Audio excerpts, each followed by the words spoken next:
Good evening and welcome to the Cover One Buffalo podcast. You are joining your host, Greg Thompson, along with my normal partner in crime and Erik Turner, live from Las Vegas. What's up? Reacting to the Buffalo Bills selecting Kaiir Elam with the 23rd pick in tonight's draft. But we're only here because of our friends at bookseats.com, flying us out here in style, putting us up here in this lovely hotel. Yep. It was a pretty cool day today. A very cool day today. Long day. Actually, these guys got their days started a little bit sooner 3 than a.m. I did. 3 a.m. Yeah, I was at the airport around 5, busy in Buffalo's airport here this morning. But a guy here in the middle of the afternoon. Big shout out to Dom, who's a Slack member. Yes, carting our butts around town all day while we were wandering around lost a little bit, trying to a find little credentials. bit. Yeah, a lot. It's been a busy day. Got my steps in. Yeah. But beautiful day here in Las Vegas. Really excited. This room's fantastic. Yeah. Book Seats is taking great care of us. A great trip in, and looking forward to a whole weekend of content. Yeah, as the guy said, it's been a long day, but once we got to the draft, let me rewind. Flying in and flying into Vegas, and you touch down, and you look around, you're like, oh, okay, it's real. Those juices started flowing, and then you start thinking about the draft and how we were here to obviously represent bookseats.com and all the great accommodations that, as the guy said, have given us. But it was a long day, but it's been fun, and we couldn't wait to get back to the hotel room to record this for you guys. Yeah, and so it starts out, and obviously we see Derek goes 3, and then Ahmad Gardner goes at 4, and we're like, oh man, that's way earlier than I thought the cornerback run was going to start. We're in big trouble, and then all of a sudden we go 18 picks until we see the next cornerback, and we don't see any movement until the Chiefs trade up and come get Trent McDuffie, and then all of a sudden we see the Bills are on the clock. They trade up 2 spots. They give up a day 3 pick. I think you can question, did they hear that somebody else was trying to move up? Did they, have an inkling that they had to move up and get their guy? I don't love that we gave up a 4th round pick. But if this is your guy, and we heard in the press conference that Brandon Beane said it was the last remaining guy, let's start with you, Erik. You were someone who was a little cooler on Kaiir Elam initially and then came around a little bit.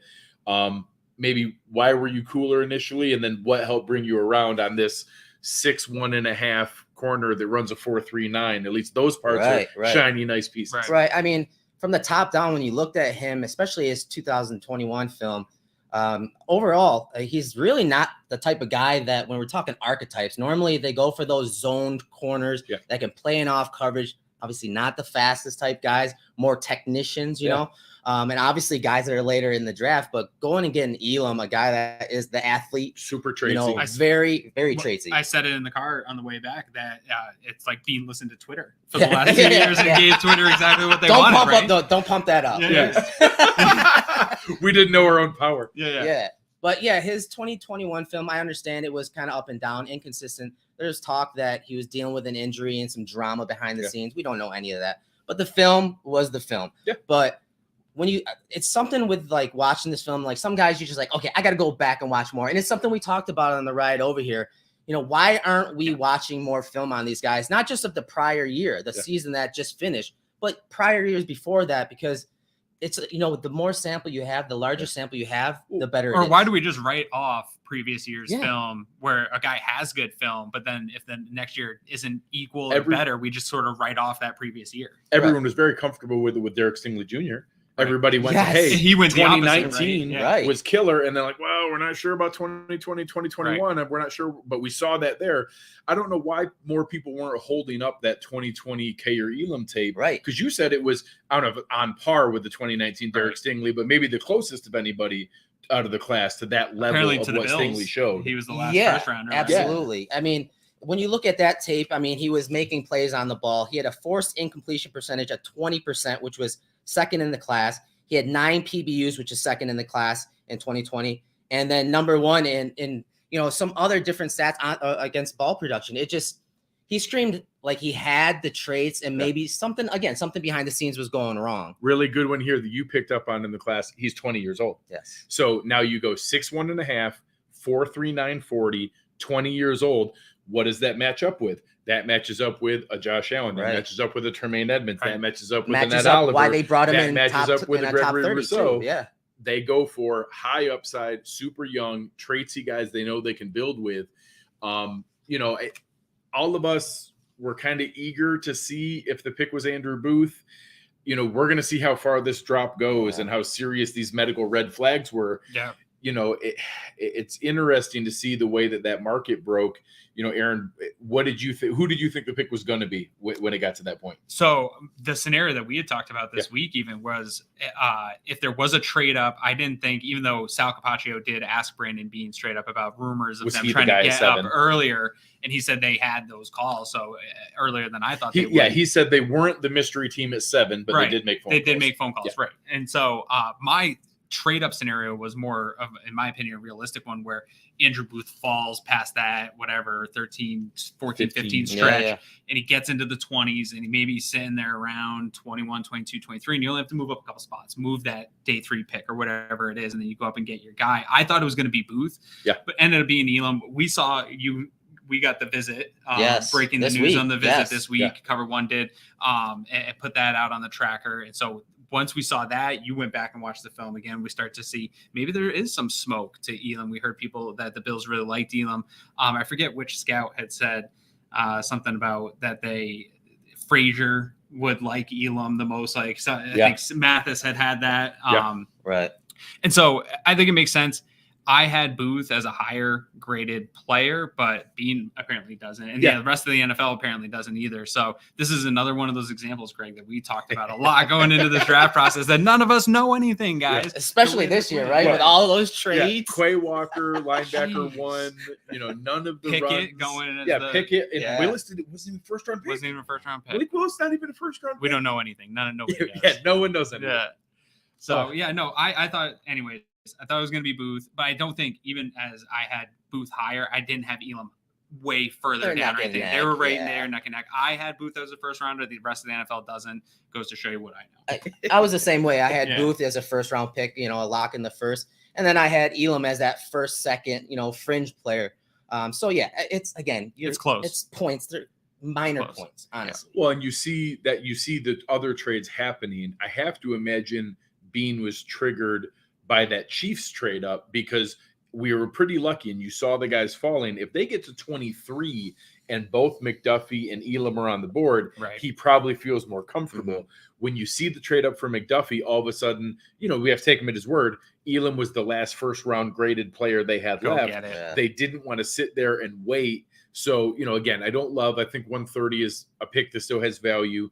But if they target that right, and if their grading's right, and he's the last guy that's available there in the first round, I understand going up to get them. And we have said the whole time, we don't have roster spots for 8 guys. So, it's easy to say, couldn't you have traded a later day 3 pick, but it's still a day 3 pick. Right. You know, what's interesting with Elam too, is obviously he is more athletic.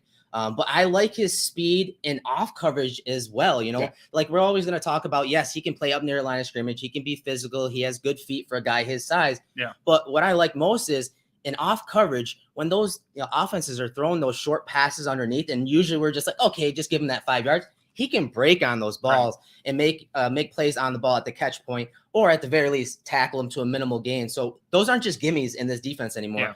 And then add the pass rush element. If the Bills improve the pass rush and a lot of those quick game passes are coming out, you have that guy that can get down there, whether he's in press or whether he's in off coverage. It's going to be a big difference in this defense. Yeah, the off coverage stuff is a little bit interesting. Oh, here, go ahead. Read a nice comment for our guys at hashtag saying Elam was the 4th corner off the board, so was Trey White. Like that. Well, it doesn't always have to be the top guy there to still be a top performer. We were talking in the car again. Another point that we're talking about is it's similar to conversations we've had about the wide receiver room, where you bring in a guy who's got all the traits that you want, and his game's flawed, but all those flaws are teachable flaws, right? Yes. And you're bringing him into a team that has done a good job of getting a lot out of a little, out of less athletic cornerbacks. You still have Dane Jackson as a great insurance policy as the 3rd corner. Absolutely. And you're bringing him into a room. We saw that press conference where it was all the DBs came back out, and they were family that talked about the communication, the teaching each other and all that stuff. You're bringing him into a really solid defensive back room where I think that he's going to learn. You mentioned off coverage. It got me thinking about Trey White and off coverage and learning how he plays that off coverage zone game, because he's one of the best in the league, and how he attacks that and how he studies the film and gets people to take that bait. Absolutely. You give that,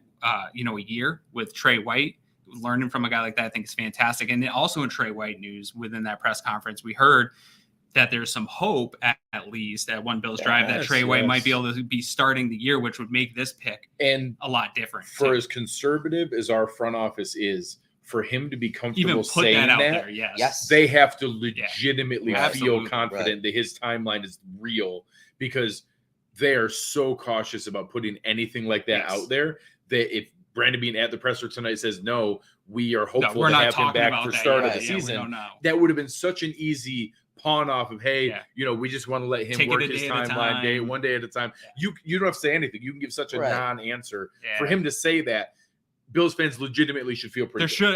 I don't like to speculate on that kind of stuff. You guys know me, but I got excited when I saw that there was hope and that he put it out there in that type of press conference, because that changes this pick even more. So that makes this a way better pick to me, because I'm comfortable going into the season with Trey White and Dane Jackson. So I don't need Elam to get onto the field.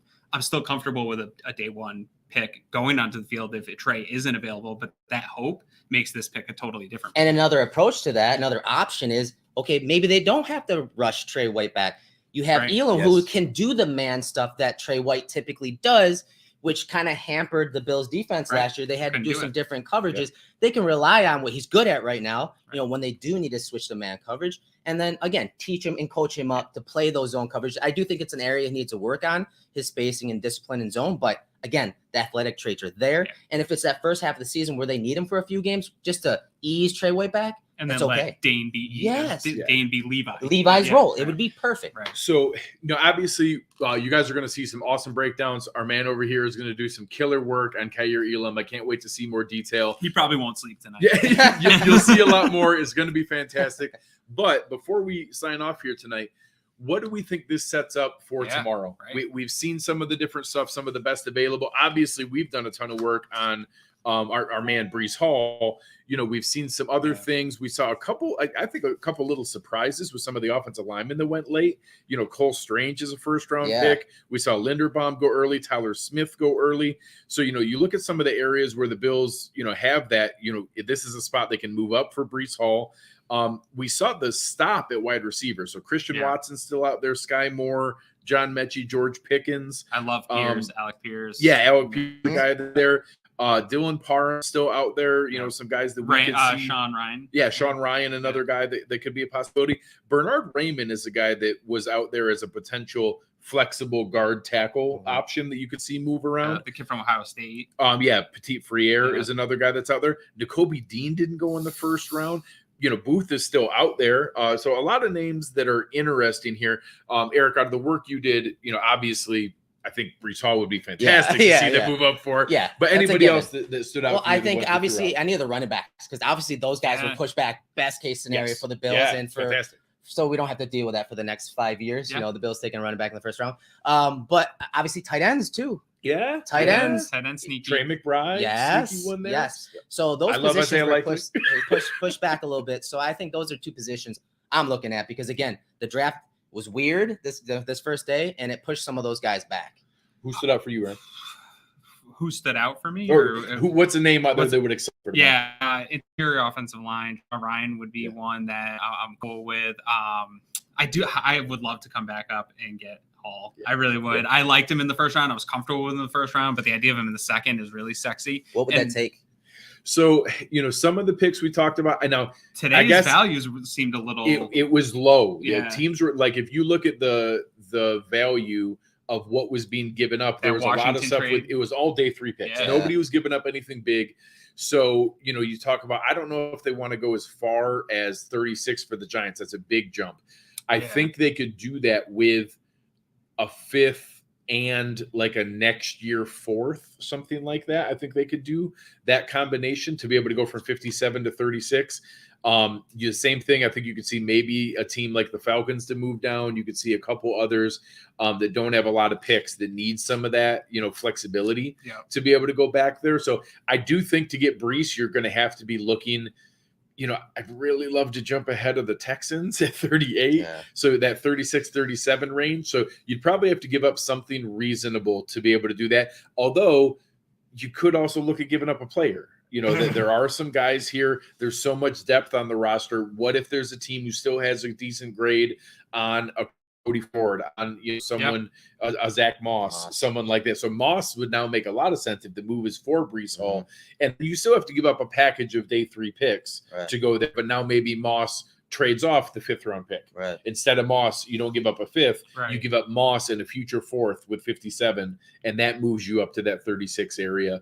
And that you have the relationship with Joe Shane. Joe Shane would love an extra pick next year to be able to add on some stuff. But it would certainly be worth it. We put together the case of why Breece Hall made sense in the 1st round. If you talk about getting him in the 2nd round, now it's a slam dunk. You already got your athletic traitsy corner locked up. Now this is all upside. You're gonna have. I'm all in. You'll have some people that don't love the idea of moving assets to move back up for a running back, but I'm not going to care about it. Don't give up day 1, day 2. Right. Day 3 stuff and pieces. I don't care about it.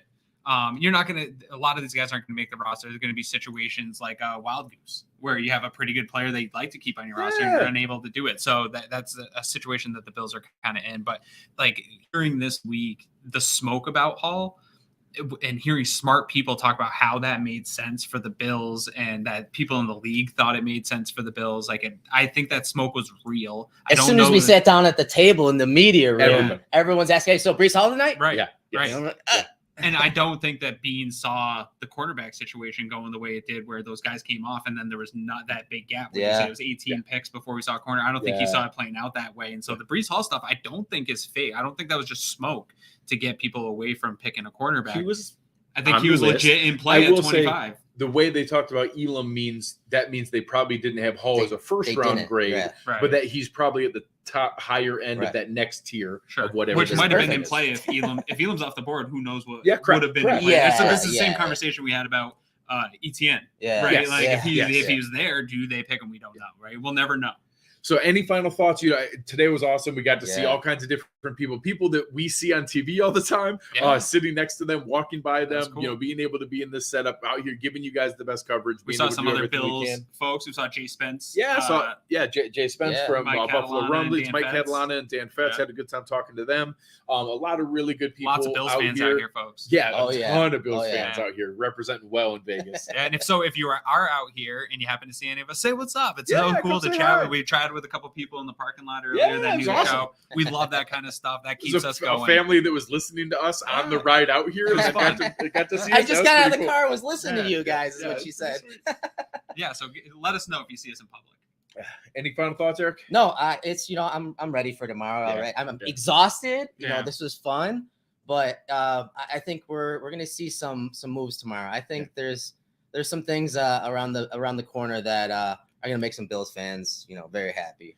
So make sure you check it out. The guys did an awesome job tonight. You're gonna see film dropping tomorrow. Kendall and Anthony are going to be jumping in, giving you guys some breakdown on the Kaiir Elam pick. We're going to have tons of coverage tomorrow night. We've got coverage all night long going through day 2. Make sure you're checking them out. We're going to give you live video drops and reactions to everything going on here. Tomorrow night, probably another reaction to the 2nd and 3rd round picks, let you know what's going on. But thank you guys. On behalf of Eric Turner and Aaron Quinn, I am Greg Thompson. You've been listening to Cover One Buffalo, and we are out.